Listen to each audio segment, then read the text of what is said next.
বন্ধুসকল কৃষিভিত্তিক ইউটিউব চেনেললৈ আপোনালোক সকলোকে মই স্বাগতম জনাইছো।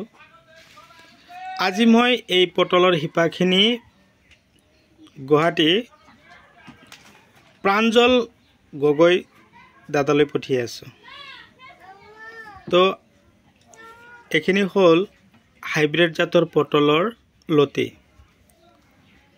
এই লতিবিলাক আপোনালোকে যদি এতিয়া লগায় এটা লতিও মিছ নাযাব।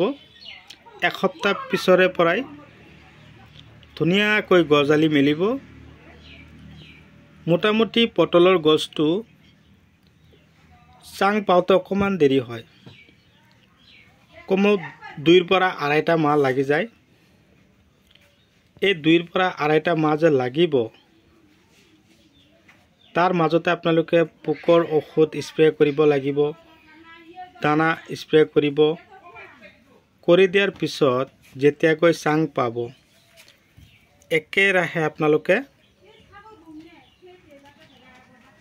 10 পৰা 11টা মাহ আপোনালোকে বিকিব পাৰিব। তো প্ৰাঞ্জল গগৈ দাদা, মই আপোনাক অশেষ ধন্যবাদ জনাইছো আপুনি যদি মোৰ ভিডিঅ'টো চাইছে। তো বন্ধুসকল, আপোনালোকৰো যদি এনেকুৱা ধৰণৰ পটলৰ হিপাৰ প্ৰয়োজন হৈছে আপোনালোকে মোক যোগাযোগ কৰিব। এনেকুৱা ধৰণৰ পটলৰ হিপা আপোনালোকক মই পঠিয়াই দিম।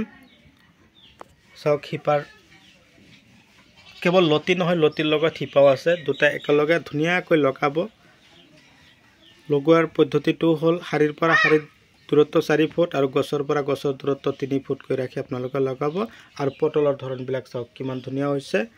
যদি মোৰ চেনেলৰ নতুন ভিউয়াৰ্ছ হিচাপে আছে তেনেহ'লে মোৰ চেনেলটো ছাবস্ক্ৰাইব কৰিব, কাষত থকা বেল ঘণ্টিটো লাহেকৈ বজাই দিব, যাতে এনেকুৱা ধৰণৰ ভিডিঅ' নটিফিকেশ্যন আপোনালোকে পাই থাকে। তো মই এতিয়া পেক কৰিম আৰু গাড়ীত উঠাই দিম। ধন্যবাদ।